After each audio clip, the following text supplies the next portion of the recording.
जय हिंद दोस्तों, study with SK 2.0 में आपका स्वागत है। मैं सुधांशु तिवारी आज के इस नए वीडियो में आपका स्वागत करता हूं। जैसा कि पिछली वीडियो में हमने भारतीय संविधान के सभी 22 भागों के बारे में जाना, उनमें क्या क्या संशोधन हुए, इन सब चीजों के बारे में हमने जाना।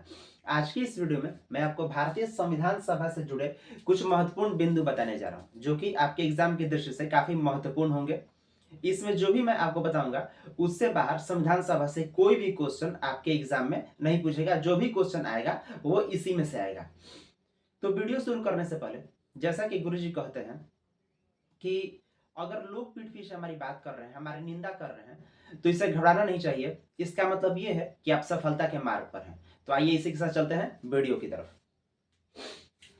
भारतीय संविधान सभा विशेष बिंदु, भारतीय संविधान सभा से जुड़े विशेष बिंदु क्या है, आइए देखते हैं। इसमें मैं आपको वन लाइनर क्वेश्चन बताऊंगा, जो कि सिर्फ एग्जाम में जो क्वेश्चन आने वाले हैं या अगले एग्जाम में आएंगे, सिर्फ वही क्वेश्चन है। इसमें बाहर से कोई क्वेश्चन नहीं है।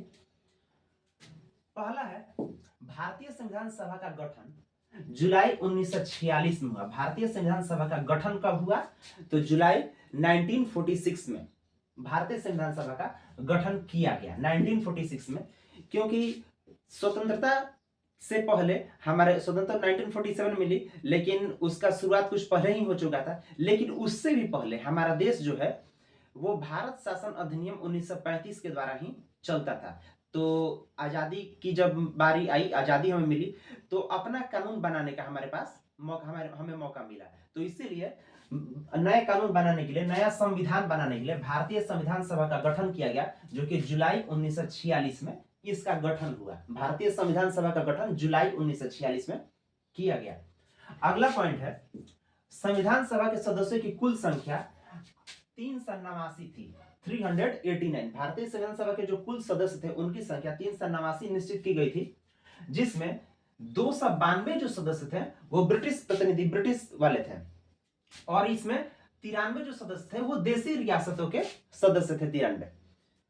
अगला है, भारतीय संविधान सभा की प्रथम बैठक जो हुई वो 9 दिसंबर 1946 को हुई। भारतीय संविधान सभा की जो प्रथम बैठक हुई 9 दिसंबर 1946 को हुई, जो नई दिल्ली के काउंसिल चैम्बर के पुस्तकालय भवन में इसका बैठक हुआ। तो प्रथम बैठक 9 दिसंबर 1946 को की गई, जो दिल्ली के काउंसिल चैम्बर के पुस्तकालय भवन में हुआ।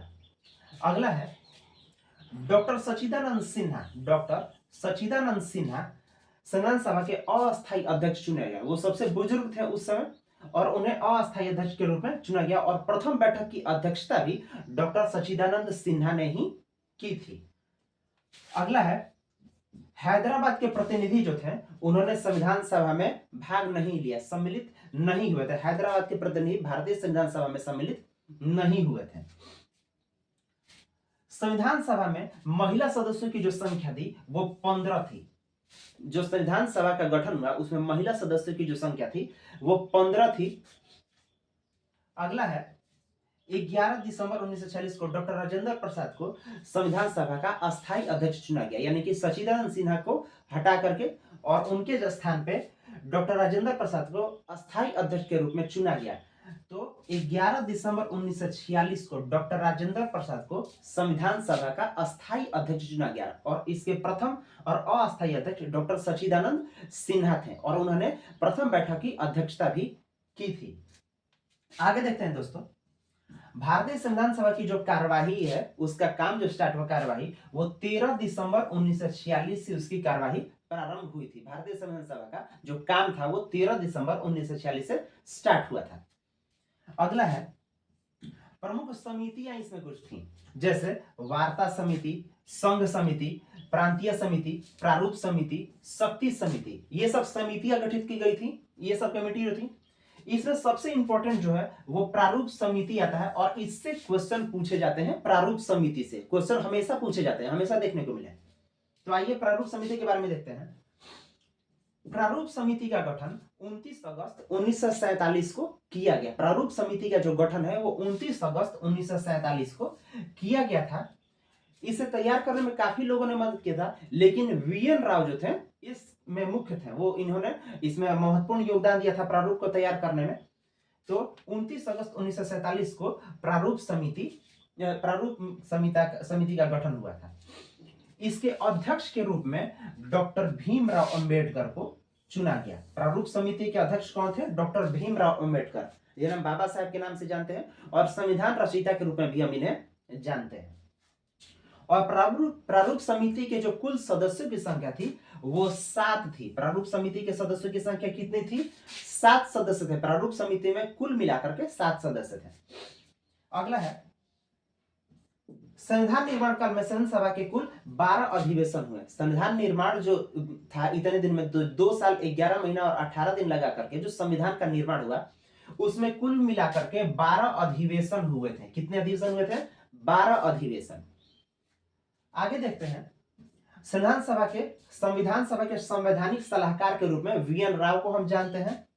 प्रारूप समिति के मुख्य प्रारूप समिति में जो मुख्य थे वो भी वीएन राव थे और संविधान सभा के संवैधानिक सलाहकार जो थे वो भी वीएन राव थे। तो संविधान सभा के संवैधानिक सलाहकार वीएन राव। आगे देखते हैं 13 नंबर है संविधान सभा ने राष्ट्रीय ध्वज को 22 जुलाई 1947 में अपनाया। 22 जुलाई 1947 को इन्होंने राष्ट्रीय ध्वज को अपनाया था संविधान सभा ने। अगला है 14 नंबर संविधान सभा का पुनर्गठन। अब आगे ये समस्या आई कि पाकिस्तान एक नए देश के रूप में उभर कर आया तो उस समय सदस्यों की संख्या थी 389। तो अब इसमें क्या हुआ कि 389 सदस्य थे, पाकिस्तान एक अलग देश बन गया तो सदस्यों की संख्या घट गई और इसमें कुछ मतलब प्रॉब्लम्स आ गए। उसके चलते अब नए संविधान सभा का गठन किया गया। तो नए संविधान सभा का गठन जो है संविधान सभा का पुनर्गठन जो है वो 31 अक्टूबर 1947 को नए संविधान सभा का गठन किया गया तथा सदस्यों की संख्या घटकर 299 हो गई क्योंकि कुछ सदस्य जो थे वो पाकिस्तान में चले गए और बाकी पाकिस्तान ने अपना नया संविधान बनाया और इसमें सदस्यों की संख्या 299 रह गई। तो संविधान सभा का पुनर्गठन 31 अक्टूबर 1947 संविधान सभा का जो पुनर्गठन है वो 31 अक्टूबर 1947 को किया गया।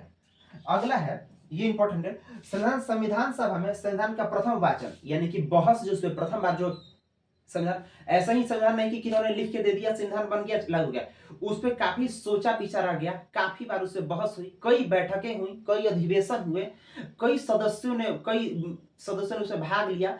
देश के हर क्षेत्र के प्रतिनिधि उसमें भाग लिए, उन्होंने अपना अपना विचार दिया कि कैसे क्या नियम उचित है, कौन सा नियम अनुचित है, कौन सा नियम रखना चाहिए, कौन सा नहीं रखना चाहिए, इन सब चीजों के बारे में वार्ता हुई, बहस हुई। तो प्रथम वाचन जो है वो 4 नवंबर से लेकर के 9 नवंबर 1948 तक हुआ। प्रथम बहस 4 नवंबर से लेकर के 9 नवंबर 1948 तक प्रथम बहस हुआ तथा अब फिर इससे भी बात नहीं बना तो दूसरा बहस हुआ।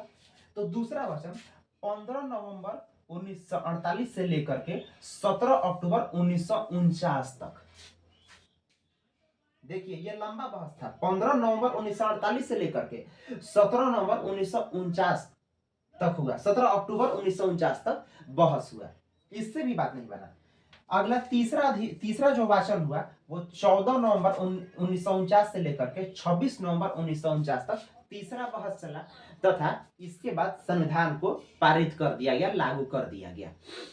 तो ये संविधान सभा के ये जो पॉइंट्स है ये काफी महत्वपूर्ण है। तो ये जो तीसरा वाचन हुआ, तीसरे वाचन के बाद संविधान को लागू कर दिया गया। अगला है तो अगला पॉइंट है दोस्तों, आइए देखते हैं। संविधान सभा के गठन का जो आधार है वो कैबिनेट मिशन योजना 1946 है। संविधान सभा के गठन का आधार जो है वो कैबिनेट मिशन योजना 1946 के द्वारा उस गठन किया गया। अगला है सर्वप्रथम संविधान सभा के गठन की जो मांग है वो 1895 में संविधान सभा के जो गठन की मांग है सबसे पहले 1895 में बाल गंगाधर तिलक के द्वारा, किसके द्वारा? तो बाल गंगाधर तिलक के द्वारा सबसे पहले संविधान सभा के गठन की मांग प्रस्तुत की गई थी 1895 में। अगला पॉइंट है 1936 में कांग्रेस द्वारा संविधान सभा के गठन की मांग फैजपुर अधिवेशन में रखी गई। कांग्रेस ने संविधान सभा के राष्ट्रीय कांग्रेस ने संविधान सभा के गठन की मांग जो है 1936 में रखी फैजपुर के अधिवेशन में। भारतीय राष्ट्रीय कांग्रेस ने संविधान सभा के गठन की मांग सबसे पहले 1936 में फैजपुर के अधिवेशन में रखी। अगला है संविधान सभा के प्रारूप पर कुल 114 दिनों तक बहस हुई। संविधान सभा का जो प्रारूप है उस पर 114 दिनों तक बहस हुई, क्योंकि ऐसे ही तो किसी भी नियम को लागू नहीं करते, संविधान को लागू नहीं करते। जैसे कि मैंने पहले भी बताया कि हर चीज को सोच समझ करके, हर चीज पे बात विचार करने के बाद ही इस चीज को, संविधान को लागू किया गया है।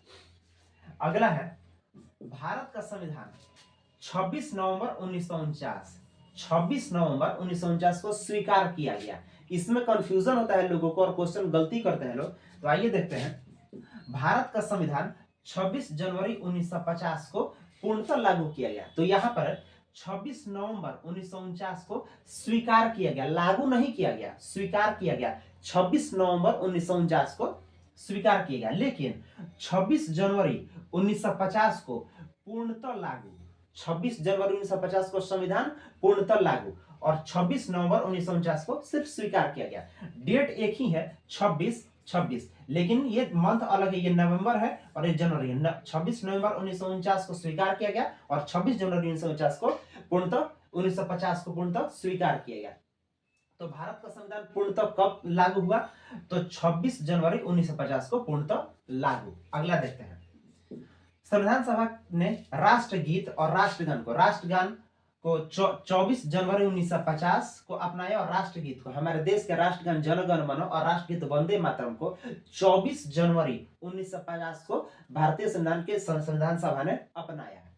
अगला है संविधान सभा ने राष्ट्र चिन्ह के रूप में अशोक स्तंभ को 26 जनवरी 1950 को अपनाया। राष्ट्र चिन्ह जो अशोक स्तंभ है हमारा, उसे संविधान सभा ने 26 जनवरी 1950 को अपनाया, भारत का राष्ट्र चिन्ह के रूप में बनाया।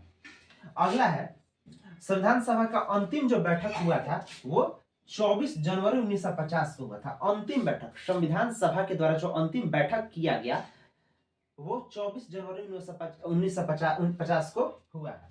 अगला है संविधान सभा ने 24 जनवरी 1950 को उसी बैठक में डॉक्टर राजेंद्र प्रसाद को भारत का प्रथम राष्ट्रपति के रूप में, डॉक्टर राजेंद्र प्रसाद को भारत के प्रथम राष्ट्रपति के रूप में चुना गया।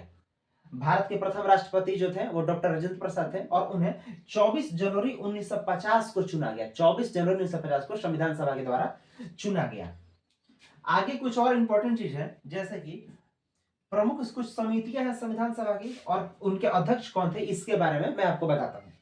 जैसे संचालन समिति जो थी उसके अध्यक्ष थे डॉक्टर राजेंद्र प्रसाद। संघीय समिति जो थी उसके अध्यक्ष थे पंडित जवाहरलाल नेहरू।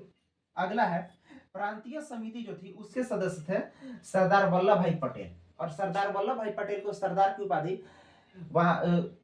उपाधि दी गई थी बारदौली सत्याग्रह के दौरान, वहां की महिलाओं ने इन्हें दिया था। शक्ति समिति की जो स्थापना है, शक्ति समिति के जो अध्यक्ष हैं वो पंडित जवाहरलाल नेहरू थे।